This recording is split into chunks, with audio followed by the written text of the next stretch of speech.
आवाज जनता की। हवा हवाई करने वाले राजद कांग्रेस दोनों युवराज को बिहार की जनता ने सबक सिखाया। चार्टर्ड विमान पर बर्थडे मनाने का फिर उनको अवसर दे दिया है। दोनों अप्पू और पप्पू कोई विदेश जाएंगे, कोई दिल्ली जाएंगे। उनका SIR वोट चोरी का जो मामला उठाए थे, कोई उनके साथ खड़ा नहीं हुआ। और नमस्कार, आप देख रहे हैं न्यूज PR और मैं हूं आपके साथ ज्योति सिन्हा। एग्जिट पोल के आते ही एक और जहां NDA अपनी ओर से और भी ज्यादा मजबूती दिखा रहा है, तो वहीं विपक्ष पर तंज भी कसता नजर आ रहा है। ऐसे में एक और आपको बता दें कि 14 नवंबर को मतगणना होना है, लेकिन उससे पहले ही एग्जिट पोल के जरिए NDA जीत का दावा कर रहा है और इसी दावे के साथ में विजय सिन्हा ने विपक्ष पर निशाना साधा है। देखिए, बिहार के लोकतंत्र की जननी की भूमि पर निवास करने वाले हर बिहारी को मैं आभार व्यक्त करता हूं, धन्यवाद देता हूं कि इन्होंने फिर से डबल इंजन की सरकार मोदी जी, नीतीश जी के विकास के रफ्तार को बढ़ाने का अवसर दिया है। उनका आशीर्वाद और स्नेह बिहार के सामाजिक सौहार्द और बिहार के भविष्य को बनाने का एक मौका दिया है और NDA सरकार भारी बहुमत से बनने जा रही है। बिहार के अंदर बिहार की जनता अपने अनुभवी और विकास के प्रति समर्पित भ्रष्टाचार मुक्त वातावरण बनाने के लिए NDA पर विश्वास व्यक्त किया है।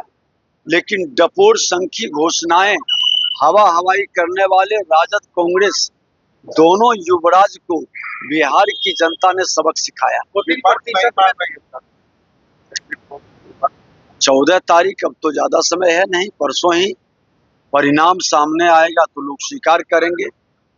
वो तो पहले चुनाव आयोग पर ठिकरा फोड़ने का, EVM पर, पदाधिकारी पर वो बहाना ढूंढ रहे हैं। इससे साफ झलकता है वो हताश, निराश।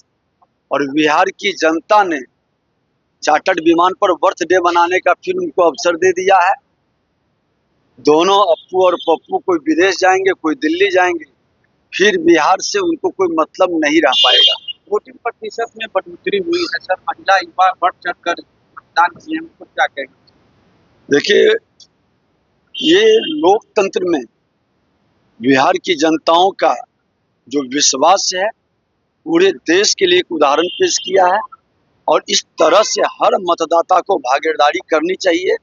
जिन लोगों ने चुनाव आयोग पर प्रश्न उठाया, उनको भी जवाब है कि आज उनका SIR वोट चोरी का जो मामला उठाए थे, कोई उनके साथ खड़ा नहीं हुआ।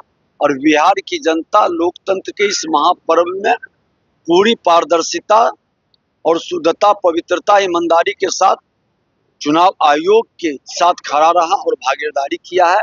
वोट परसेंटेज 2020 में 57% था, आज लगभग एवरेज 67%, 10% का अंतर। ये लोकतंत्र, मजबूत लोकतंत्र की एक नई पहचान और एक नए उदाहरण के साथ नए कदम बढ़ाया। दिल्ली को बुला के अब NIA जांच करेगा सर, कैसे देखते हैं? दुखद, दुर्भाग्यपूर्ण है। और इस तरह की मानसिकता जब पढ़े लिखे लोग समाज की सेवा, राष्ट्र के प्रति सेवा का भाव के बदले इस तरह के आतंकवादियों के सहयोगी बन जाए, तो नए ढंग से अब विचारने की जरूरत है। और सरकार पूरी सजगता के साथ आतंकवाद, उग्रवाद, अपराध और भ्रष्टाचार पर नजर रखे हुए है। और ये चारों लोग को जो संरक्षित करते हैं और जो इनको कहीं न कहीं आगे बढ़ने का अवसर देते हैं, उस पर भी कार्रवाई की अब जरूरत है। अखिलेश यादव सवाल उठा रहे हैं सर, इंटेलिजेंस एजेंसीज पे कहते हैं कि उन्होंने अच्छे से काम नहीं किया, इसलिए ये विपक्ष के लोग अपनी जिम्मेवारी को समझें और संवेदनशील मुद्दों पर राष्ट्र के साथ खड़ा हों।